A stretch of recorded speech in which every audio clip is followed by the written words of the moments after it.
Muy bien, volvemos a Prensa Aseguradora Octavo Año. Nos acompaña nuevamente un amigo de la casa, Vicente Mazot, que es analista político. Gracias por venir, Vicente, siempre a Prensa Aseguradora. A ustedes por invitarme. Bienvenido. Y bueno, ¿qué visión tenés de la Argentina de hoy, sin entrar todavía en los detalles más específicos que es lo que está pasando ahora en el Congreso? Mirá, desde la última vez que nos vimos, allá por diciembre, mediados de diciembre, si mal no recuerdo, a la fecha me parece que el panorama se ha enrarecido en algunas cuestiones.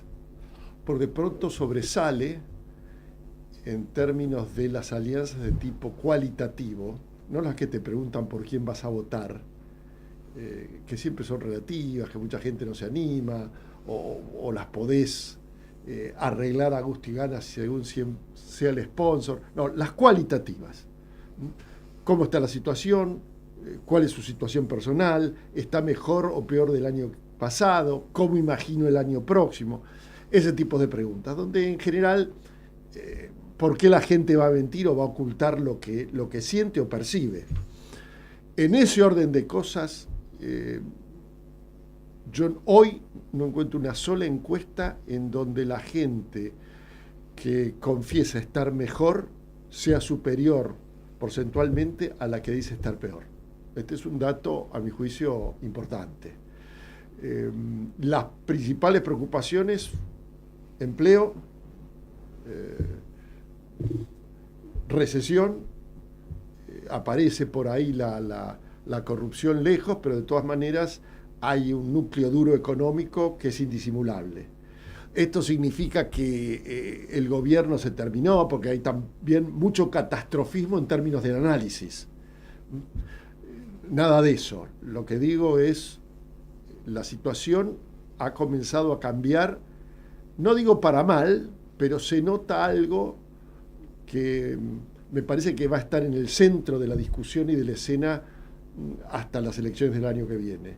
Y es, o mejor dicho, son los perdedores del modelo.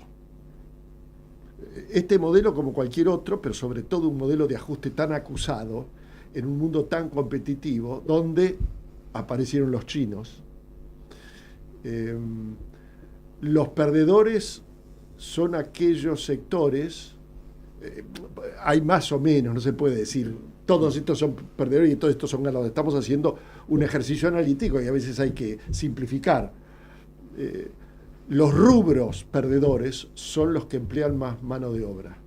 Entonces, vos andá a decirle a uno de los 900, no sé cuántos empleados de FATE, empresas subsidiadas y la vía, uno de esos que va a desaparecer porque no existe más, ni con el video de Milei, ni con la competencia de los chinos o quien fuese en el mundo.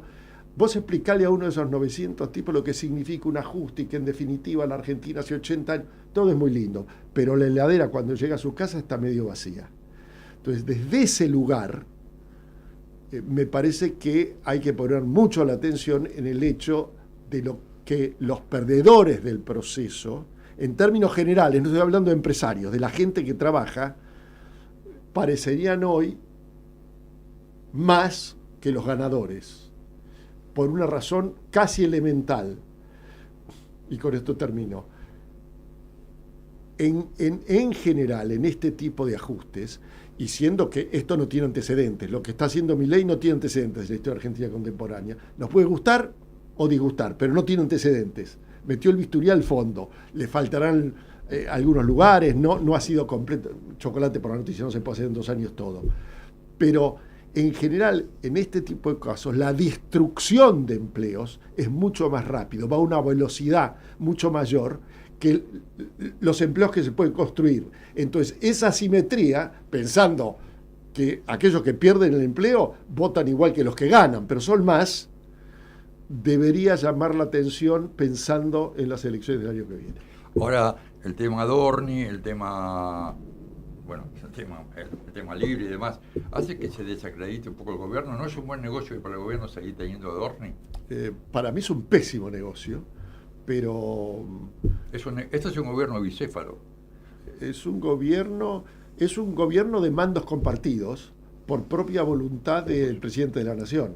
está claro que, me parece, no estoy en la cabeza de Milei, pero desde el punto de vista del análisis, lo que surge es, hay un presidente que se dedica pura y exclusivamente, o en el 90% de su tiempo, o el 80% a la economía, el 10% a las redes, y el otro 10% me parece que picotea entre la política exterior, qué sé yo, la seguridad, todos los otros rubros o las carteras que integran el Gabinete Nacional. Y todo eso de lo cual no se ocupa Milei, es Karina Milei la que manda. Con lo cual, hoy tiene igual responsabilidad que el presidente de la Nación. Desde ese lugar, me parece que claramente es un mando bicéfalo, en donde hay muchos mandos bicéfalos, los Fernández, Alberto y Cristina. Ahí había una suerte mando bicéfalo, pero era un equilibrio de enemistades. Esto es un equilibrio de hermanos que se llevan muy bien y que se han separado las funciones. ¿Con qué suerte? No lo sé. La capacitación que pueda tener Karina Milei para manejar la cosa pública, porque es la real jefe de gabinete, yo la pondría en tela de juicio, pero bueno, es lo que hay. Yo creo que Adorni, Arca, discapacitados, Libra, le hacen muy mal al gobierno, por dos razones. Primero, porque en muchos sectores la heladera está medio llenar, o está más vacía que llena. En esto no quiero ser cínico, siempre lo he dicho, es una crítica a todos nosotros, pues yo también soy argentino. En la Argentina, como decía el hombre que más conocí esta sociedad, si quieren las iniciales, Juan Domingo Perón, la víscera más sensible es el bolsillo. Con heladera llena, Adorni podría ser Julio De Vido, que no importaba mucho. De hecho, el menemismo, que robó como nadie, es una asociación ilícita, estuvo ¿cuánto? 12 años ininterrumpidos y ganó durante 12 años. Robaron a mansalva.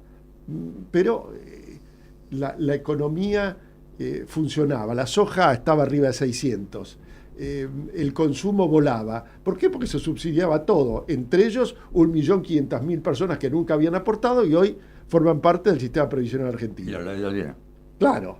Con lo cual, yo diría, funciona la economía, la corrupción en la Argentina mucho, no pese a las elecciones. Ahora, donde empieza a fallar, el peso que tiene comienza a ser importante. Pero hay otra razón. ¿A quién le importaría que el kirchnerismo fuese honesto?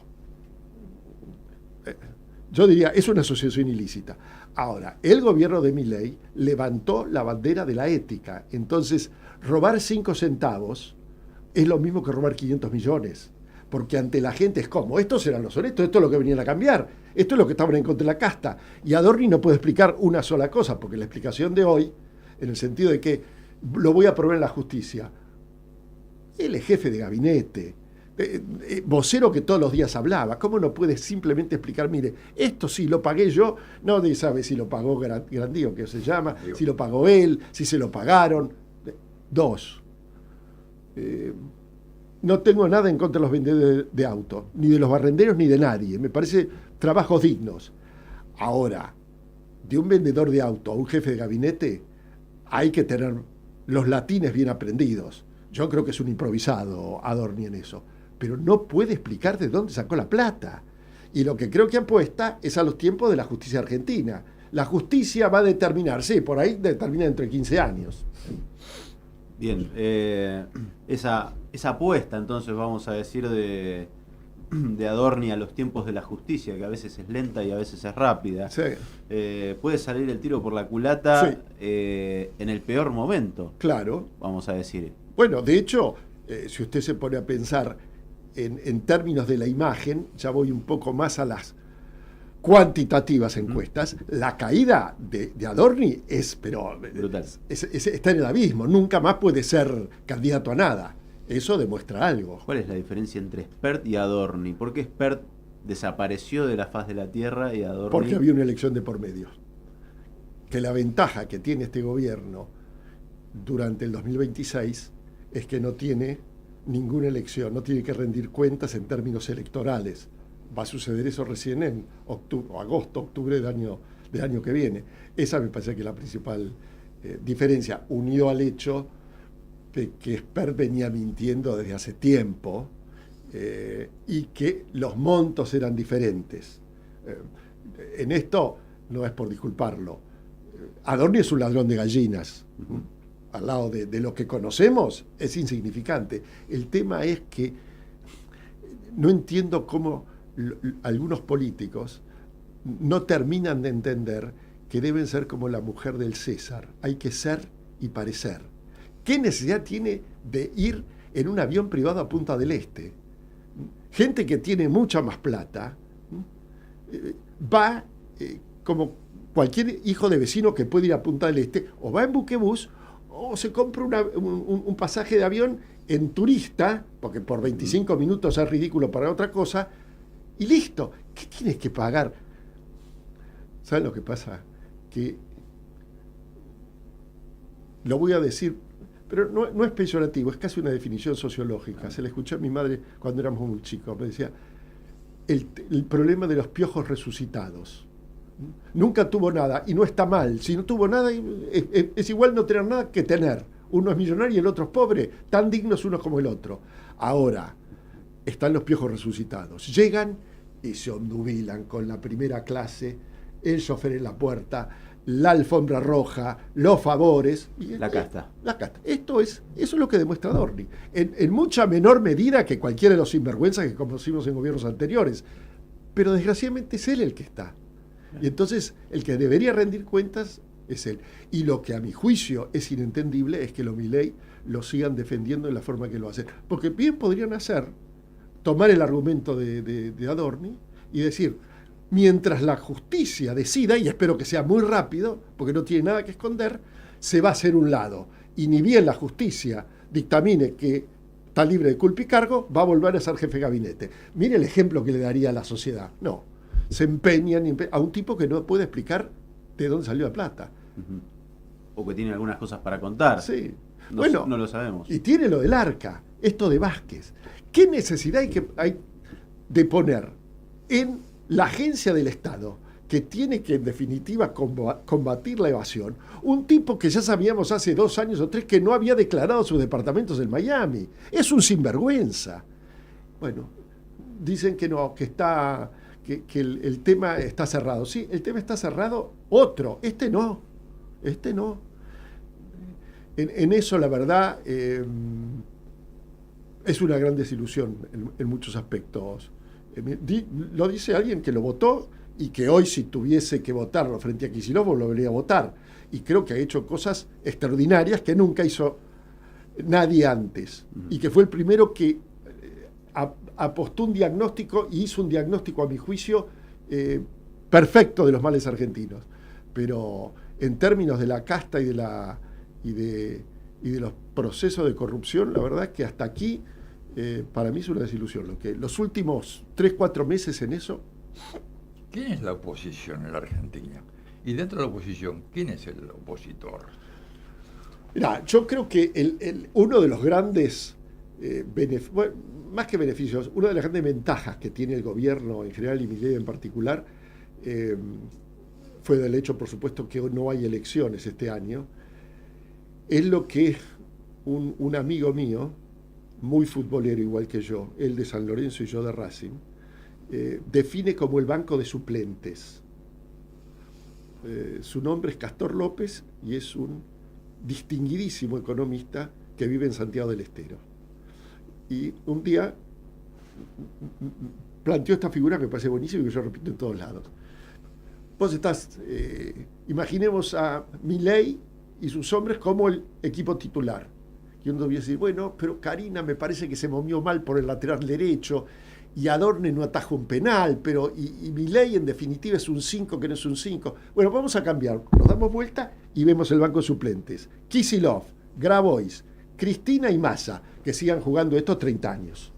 Esta es una ventaja, a mi juicio, fenomenal, porque lo que despunta en el horizonte hoy, en términos de un probable candidato a ir a segunda vuelta con Milei, obviamente falta mucho, pero en 15 meses no es fácil improvisar un candidato de la nada, ¿no? Perdón, ¿y los gobernadores no son una tercera alternativa? Yo creo que no, pero creo que te puedo explicar por qué, desde mi punto de vista, me puedo equivocar. ¿Quién es el que aparece? Kicillof. Hoy la persona más importante en términos de voto, por lo que representa su caudal electoral en la provincia de Buenos Aires, es Kicillof. Si yo fuese Milei, yo le digo, tenés la campaña paga, te la pago yo. Es el mejor opositor que podría tener. Ahora, está esta idea que empieza a surgir en general de gente o peronista disidente o que ha estado en el PRO, en el radicalismo, incluso a Pichetto, a Emilio Monzó, a mi sobrino Nicolás Massó, etcétera, que lo que piensan es en tratar de, si no lo entiendo mal, convencer a distintos actores antimileístas de ir a una gran interna, en donde vaya Kicillof y vaya por ahí convencerlo a Jorge Brito Hijo y por ahí a Uñac, y sacar un candidato que pueda dirimir supremacías con Milei y eventualmente ganarle en segunda vuelta. Ahora, Kicillof está. Esto es una construcción que hay que ver. Es fácil decirlo, en teoría cierra bien, el resultado no sabemos cuál podría ser, pero ¿por qué podrían aceptar ir a una interna Brito, Kicillof, Uñac, Pularo, no sé, X? A mí, en la práctica, me parece una cosa difícil de lograr. Hoy me parece que el candidato de la oposición con más votos es Kicillof. No me nombraste a Máximo, a pesar de que era vos, sí. Y no nombraste a Massa. Sí, yo creo que Máximo que aparecen siempre en último momento. Sí, Máximo yo creo que no, en esto no tiene arte ni parte. Podría mencionar a Cristina Fernández, porque si bien no puede ser candidata, ella tiene un caudal, 15, 20, 18, no sabemos, y está muy peleada con Kicillof. Entonces ahí hay que ver, me parece que una cosa muy importante es cómo se administra la interna dentro del peronismo. Los saldos y retazos de la Unión Cívica Radical antimileísta, los del PRO que ahora no lo quieren algunos, ¿no? Qué sé yo, algún sector progresista y demás, me parece que son menores. Aquí, ¿qué va a hacer el peronismo, por lo que valga? ¿Cómo va a administrar su interna? En ese orden, Cristina es muy importante, Máximo creo que no tiene ninguna importancia, y yo lo que veo de Massa es que, qué sé yo, en una catástrofe generalizada no sé qué podría suceder, pero bueno, nadie sabe. Massa tiene una recusación por parte de la sociedad enorme en términos de imagen. Es decir, está asociado, creo que es un hombre capaz, puedo disentir de lo que piensan, pero es un hombre, me parece que si uno tuviese que decir cuál es el más competente de ese núcleo peronista, entre Grabois, Massa, Cristina, Kicillof, Máximo, me quedo de lejos con Massa. Lo que pasa es que yo creo que tiene una fama de inescrupuloso, de falso, más allá de si es verdad o no es verdad, es lo que uno palpa en las encuestas. No lo descartaría, pero yo no le veo uñas de guitarrero para ganar una interna. Okay. ¿Y en qué tiene que ver la sociedad en esas internas y en dirimir quiénes van al frente o no? Y bueno, una opinión claro, del dedo hasta dónde debe de seleccionar quién va. Sí. Bueno, el tema es, ahora se viene una definición muy importante, que es, ¿se eliminan o no se eliminan las PASO? El gobierno obviamente quiere eliminarlas. Le conviene de acá a la China y de vuelta. No veo por qué los partidos de oposición podrían secundar el deseo del gobierno, porque después van a tener que hacer internas ellos, pagarlas ellos, con qué padrones, quién vota, porque las PASO es simultánea y obligatoria. Donde no sea obligatoria, interna Unión Cívica Radical, con que el 10% del peronismo vote en esa interna, son más que los radicales que van a votar. Y padrones no hay. Con lo cual, ¿qué opina la sociedad? El tema es cómo se va a votar. Ahora, yo creo que en última instancia, cuando estén los candidatos dispuestos a ir a... Es decir, cuando vayamos a las urnas, no los candidatos, la sociedad, que es lo que me preguntás, yo creo que es lo que va a definir esta elección el año que viene es la situación económica. La situación económica me parece que ahí me parece que está el fiel de la balanza. Ese boomerang que hablábamos antes al principio de la situación de Adorni, la justicia y el tiempo que a veces es más rápido y más lento. Digo, sí. ¿En qué escenario podría beneficiarse el oficialismo si ese boomerang vuelve antes de lo esperado? O quizás ya sea esperado que vuelva también. Yo creo que lo que está visto es que pierde adhesiones el gobierno. Ahora, no creo que pierda una elección por Adorni, Vázquez, Libra, no lo creo. Pero eso, insisto, combinado con la heladera medio llena, medio vacía, es un punto que le juega en contra, que uno no lo puede descartar. No es decisivo, pero no es insignificante. Correcto. Hablamos de economía, hablamos de Karine, hablamos del gobierno, obviamente, desde el punto de vista de lo que prometió y cumplió, y está cumpliendo de campaña. Le gusta a quien le guste, Milei. ¿Y la seguridad? ¿Qué pasa con la seguridad? Que no funciona, o que no se hace nada, o que no hay resultados.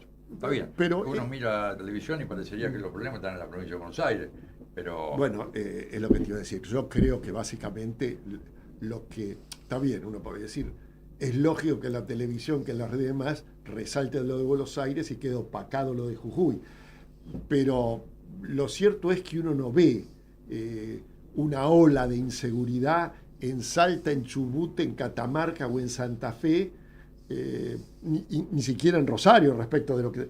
Y en cambio, en Buenos Aires parecería no tener fin. Ahora, eso es Kicillof, ¿no? Yo en esto trato más allá de las observancias ideológicas indisimulables, trato en el análisis de ser objetivo. Yo creo que esto excede a Kicillof, a Milei y demás. El Gran Buenos Aires es una especie de Frankenstein despierto, un muñeco que alguien alguna vez le dio cuerda, nadie se ocupó, y hoy camina solo. Y con esta legislación, estos jueces, esta policía, esta clase política, este presupuesto, yo creo que viene Stalin. Y en democracia, el problema de seguridad en el Gran Buenos Aires no lo arregla ni Stalin ni San Pedro, sujeto a todas las cosas que... Una legislación permisiva, una justicia corrupta, una policía también corrupta, y además que teme meterse muchas veces porque por ahí van presos, una clase política casta y mafia, y presupuestos exiguos, porque la verdad es que es un país quebrado.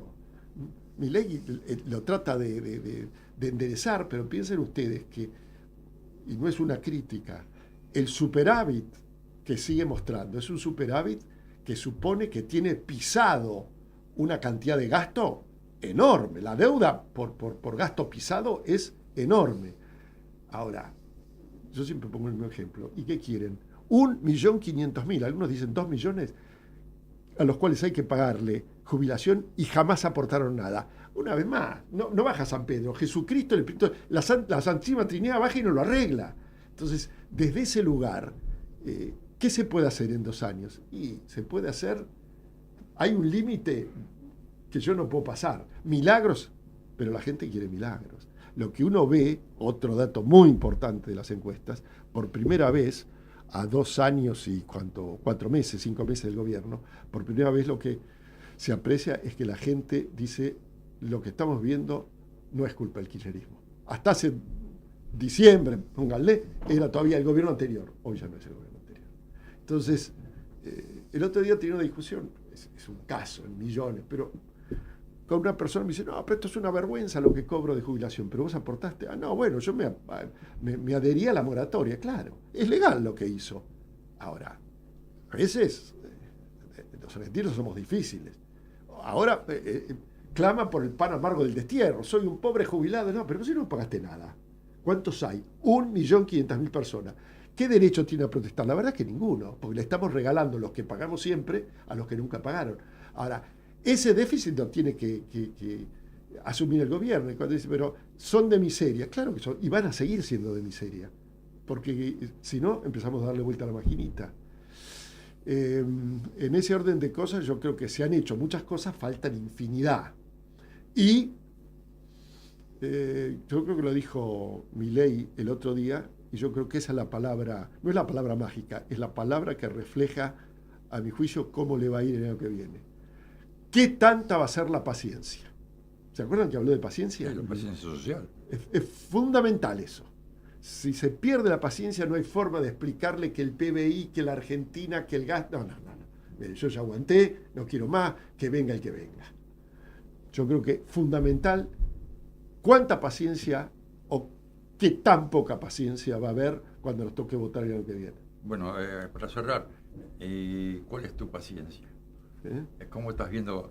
¿Cuál es el optimismo? ¿Cuál es tu paciencia? ¿Y cómo ves la paciencia social? No, la paciencia... La social, ¿no? No, yo creo que en eso, por eso largué el análisis a partir de unanimidad en encuestas. Está claro que hay un cambio muy importante en el humor de la gente.